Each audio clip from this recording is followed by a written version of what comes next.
Hi everyone, my name is Valerie, and I am the most flexible girl in my town. My flexibility wasn't born with me, I worked long and hard for it. Why, you may ask? That's what I'm about to tell you. I was born into a family where both of my parents are dancers. My father was a choreographer most of his life as a teacher in a ballet school, and my mother is a gymnast. They met in training many years ago, and because of their busy schedules, saw each other only for work. That's when they got married, and then I was born. I never had a normal childhood. I went to and from gymnastics and then to dance. My father thought that dancing was more feminine, and my mother thought that gymnastics was more promising than dancing. So they decided to lead me with both, but did not take into account one thing: that I'm actually a person who has their own likes and dislikes. Until age 8, I went to school, gymnastics, and dancing. Then after 8, I began to ask my parents to change my coach or school. In short, I did everything, just not go back neither here nor there. At 9, I had the courage to admit for the first time that I didn't like what I was doing. My mom and dad almost had a heart attack, and I haven't brought it up since. I shoved my opinion away again and continued. That was until I was 14 years old. By that age, I had already managed to collect a bunch of medals, certificates, and other awards for the best performances in dance and gymnastics. I was praised by everyone, and I also began to represent the school and participate on its behalf, even abroad. Of course, that's why everyone loved me, especially the principal.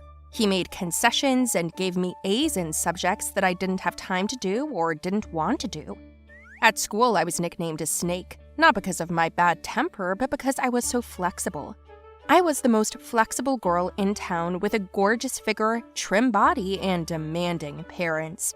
They closely monitored my regimen, my diet, and my schedule in general.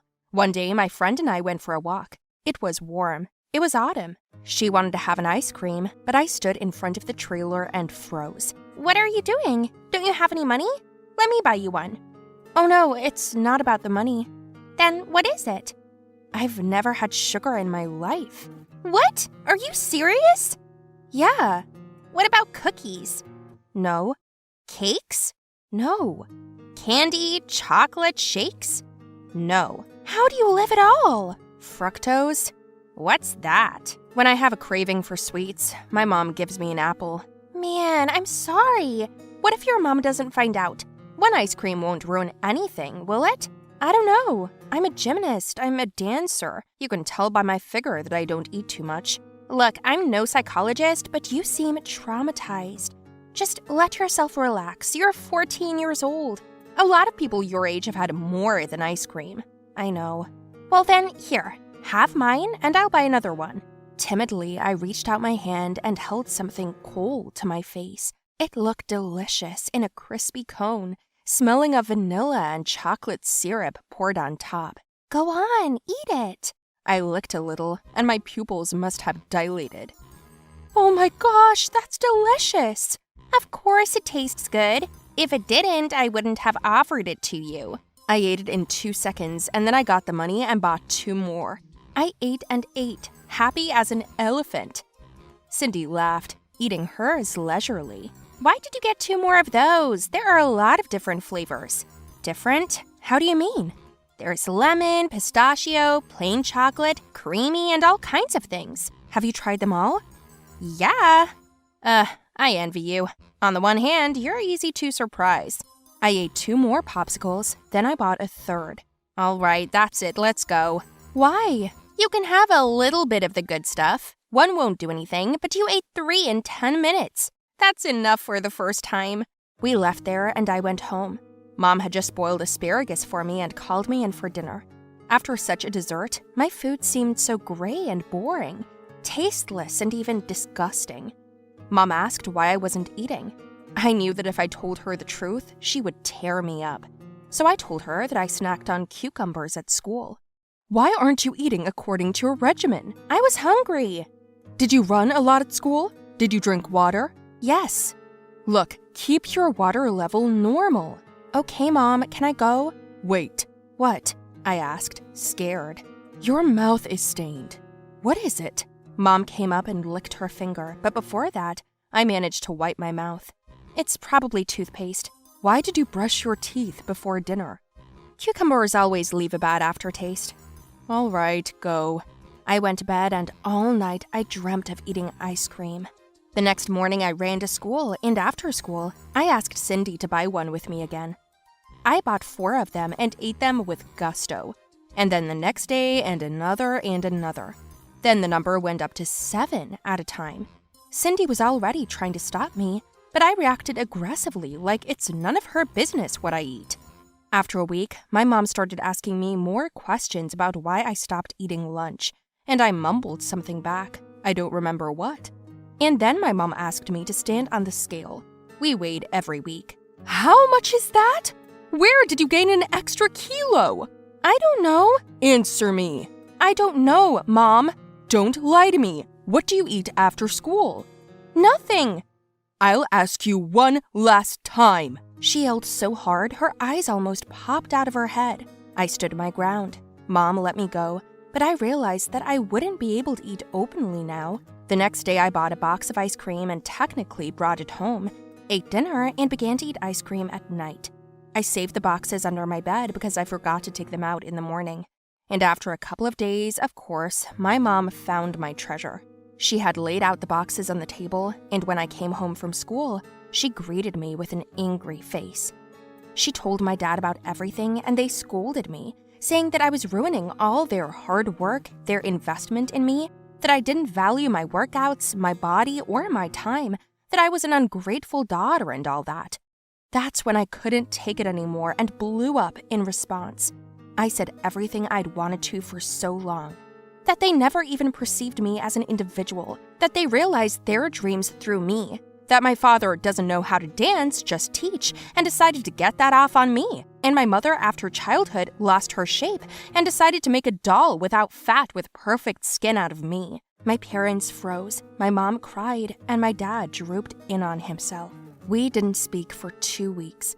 I brazenly bought ice cream and ate several boxes every day. My stomach quickly stretched. I felt hungry and started eating cookies, candy, chocolate. I ate everything sweet, but excluded fruits and vegetables altogether. My parents kept quiet. I didn't care until I couldn't get into my favorite dress. I was hysterical when I looked down at my legs. My belly had appeared, fat skin, and I had huge breasts. My figure looked ugly. Cindy told me it was a consequence of my abnormal gorging, which was understandable to a fool. I wore the dress, though, and we went to a car race with the guys. Car races were an occasional event in our town. They were more for amateurs, and more often, people just gathered to socialize there. I had to throw a handkerchief in this dress, and as I stood between the cars, there was an, "Ooh, where's slender Valerie? Who's that cow in her place? Did she eat her? Ha ha ha." I threw a handkerchief, but they saw me standing there, taking pictures of my belly. All the girls were especially happy because they'd always been jealous of me. I ran home in despair and tears, asked my parents for forgiveness, and said that I was now ugly and fat. It's our fault. Why? You're right. Your father and I made our dreams come true through you, and we forgot to ask you what you wanted. We forgot that you're a child and that you sometimes crave sweets and want a break from your regimen and workouts. And we... Forgive us. We thought about it and decided that if you don't want to, you don't have to dance or do gymnastics. Are you serious? You're still, for us, the most flexible and beautiful girl with a lot of victories under your belt. You're done. Mom, Dad, I love you. These were the words I was waiting for. I hugged them. My parents helped me make a new diet and exercise plan to lose weight.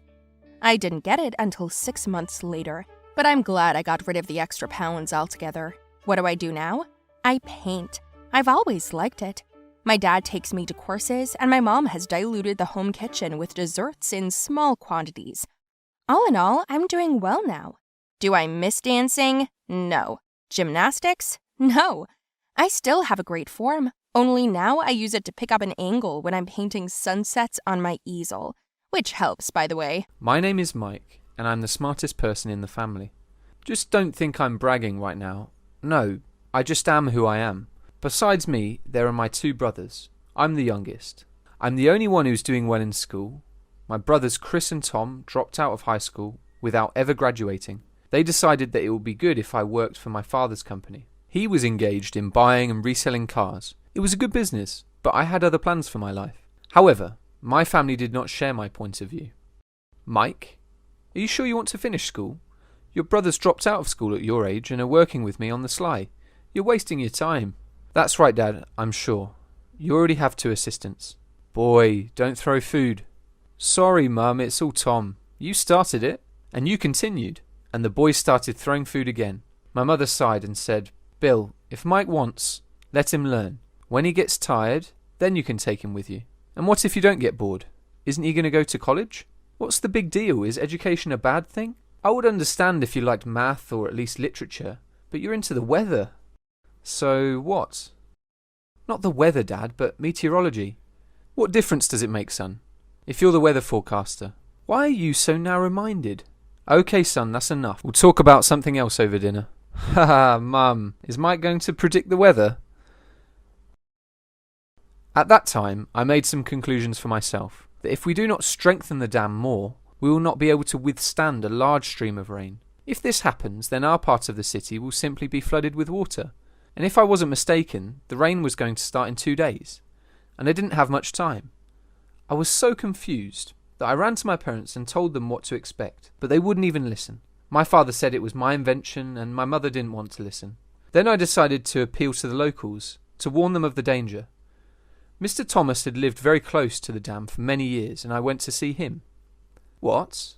What rainstorm? Not happening. I've lived here half a century, and the dam is so secure. We're safe. But I checked the soil. The dam is already loose. No one has updated it. You need to cover it with stones and make a strong mesh. Otherwise, the trouble will not pass. This is nonsense, son. No offence. But there's no reason to panic. My house will definitely not be demolished. I built it on my conscience. Moreover, our mayor only recently spoke about the strength of the dam. The mayor? Has he been here long? He lives very, very far away from town. I appreciate your concern, Mike, but you better go home now and do your homework. And what did you come up with? We have to find a lot of rocks, a lot of them. At first I was happy about the appearance of the press, but they made something comical out of the plot.